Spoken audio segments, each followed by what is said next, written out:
महाराज जी राधे राधे जी। श्रीमन नारायण। जय श्रीमन नारायण। महाराज जी हम आजमगढ़ के रहने वाले हैं। हमारा नाम संत प्रकाश भट्ट उर्फ गुड्डू है। इतना बड़ा नाम? जी सर। संत पुराण गुड्डू। संत प्रकाश भट्ट उर्फ गुड्डू। संत पुराण भट्ट उर्फ गुट्टू जी। अच्छा नाम है। तो आपकी पत्नी इतना बड़ा नाम याद रख लेती हैं?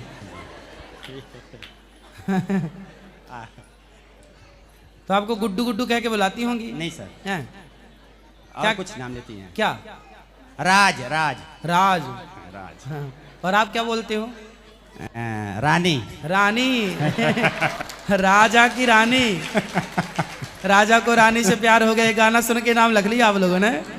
अच्छा है, खुश रहिए। बताइए क्या सवाल है? सर जी मेरा एक प्रश्न, मैं आपसे एक भीख मांगने आया हूँ। भीख काय को? बताइए। नहीं, हम तो आपके रिक्वेस्ट दास है हैं, बताओ। ये हमारा छोटा लड़का है। हाँ। इसको आप गुरुकुल में ले लीजिए। अच्छा ठीक एक है। साल से इंतजार कर रहे थे। 8वीं में कौन सी क्लास है? 8वीं पेपर दिया सर। ठीक है, कार्यालय में बात कर लेना। बात किया था कोई तो दिक्कत नहीं, अभी आप बोल लेना, मैं बोल दूंगा। ठीक है सर खुश जी। रहिए। और सर जी मैं धोती वैसे कुर्ता- जितने भी बच्चे हैं जो गौरी गोपाल गुरुकुल में पढ़ने का मन बनाए हैं, इस साल से, इस सेशन से, जुलाई से ऑनलाइन जो यहाँ पढ़ाया जाएगा वो सबके घर में ऑनलाइन दिखेगा। तो आप घर बैठे ही उसको पढ़ा सकते हैं, बच्चों को सारी क्लासेस अटेंड कर सकते हैं, क्योंकि यहाँ सबको रखना संभव नहीं है। लाखों बच्चे चाहेंगे तो लाखों बच्चों की व्यवस्था तो हो नहीं पाएगी। तो आप सब लोग ऑनलाइन जो भी प्रॉपर यहाँ पढ़ाई होगी, वेद की, व्याकरण की, जो भी सब कुछ ऑनलाइन रहेगा।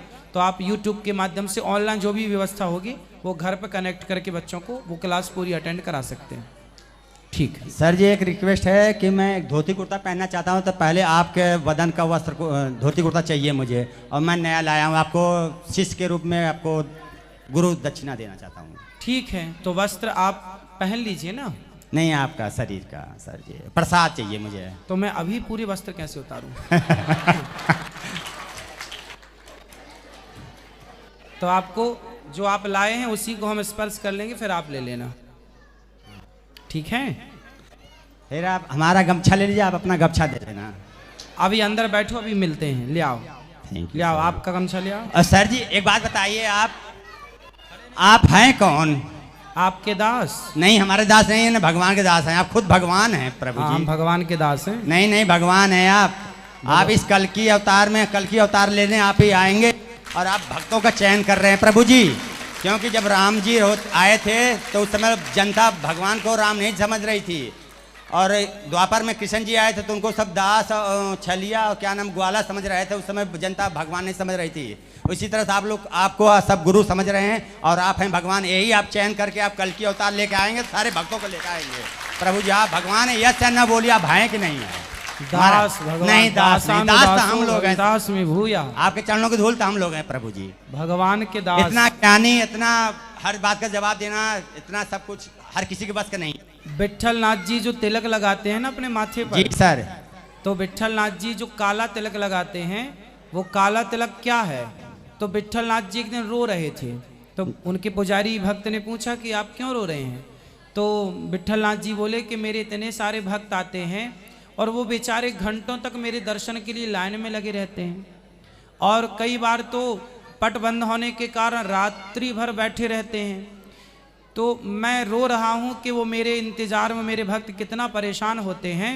तो एक काम करो कि मैं उनके ऋण से कैसे मुक्त हूँ? तो उन्होंने कहा पुजारी जी ने कि आप बताइए कैसे मुक्त होंगे? बोले मैं भक्तों के ऋण से मुक्त नहीं होना चाहता, लेकिन मैं भक्तों की प्रसादी चाहता हूँ। क्या प्रसादी चाहते हैं? बोले जहाँ भक्त हमारे दर्शन के लिए खड़े होते हैं तो वहाँ की धूली उठाइए, चरण रज भक्तों की उठाइए और वो मेरे माथे पर लगाइए। तो विट्ठल नाथ जी के माथे पर जो तिलक काला लगता है वो भक्तों की चरण धूली झाड़ू लगा के और वो चरण रज साफ छन्नी से छान के रज को निकाल के और वो भगवान के माथे पर लगाया जाता है। तो भगवान देखिए भक्तों से इतना प्यार करते हैं, तो ये दास भी आप सबके चरण धूली ही है। भगवान चरण धूली की महिमा प्रकट कर रहे हैं, ऐसे ये दास अनिरुद्ध आप सबके भक्तों की चरण धूली है। प्रभु जी हमारा एक बालक है, इसको जरा समझा दे, बहुत गुस्सा करता है ये। कराओ बात। बहुत क्रोध करता है, दोनों भाई भाई लड़ते रहते हैं। गुरुजी राधे राधे। जी जी, क्या नाम है आपका? शिवम। शिवम। काहे लड़ते हो भैया? किससे लड़ते हो? छोटे भाई से। छोटे भाई से काहे लड़ते हो? इसकी हरकतें ठीक नहीं है। क्या ठीक नहीं है हरकत? पंगे लेता है। पंगे?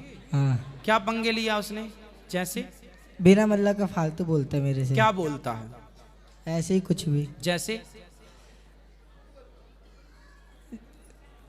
उल्टे सीधे बोलता है गुरुजी। कुछ तो बोल के बताओ, क्या बोलता है? क्या चलो चलो ऐसे है? चलो, ये बोलने की तमीज नहीं है, ऐसे बोलता है। क्यों छोटू? गुरुजी राधे राधे। तुम ही 8वीं पास किए हो? यस। अरे तुम भाई से पंगा ले रहे हो और अब बोल रहे हम गौरी गोपाल पढ़ेंगे। यहाँ तो हमसे पंगा लोगे फिर? नहीं पर हम तुम्हारे पंगे कैसे झेल पाएंगे बेचारे? हम नहीं, तो हम सीधे नहीं- साधे आदमी।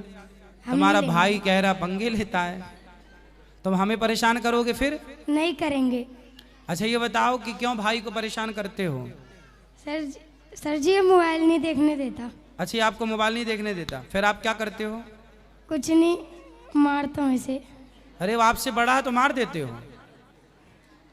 तो आप जीत जाते हो नहीं। कि ये नहीं मारता आपको? हाँ रियल मारता है। ये मारता है? हाँ अरे तो ऐसे ना लड़ा करो भाई। ठीक है, अब ना आप बड़े भाई को मारना नहीं चाहिए, पता ना? ठीक है। बड़े भाई का आदर करना चाहिए, मारना नहीं चाहिए। ठीक है गुरुजी। और आप भी छोटे को मारा मत करो बेटा। ठीक है चलो।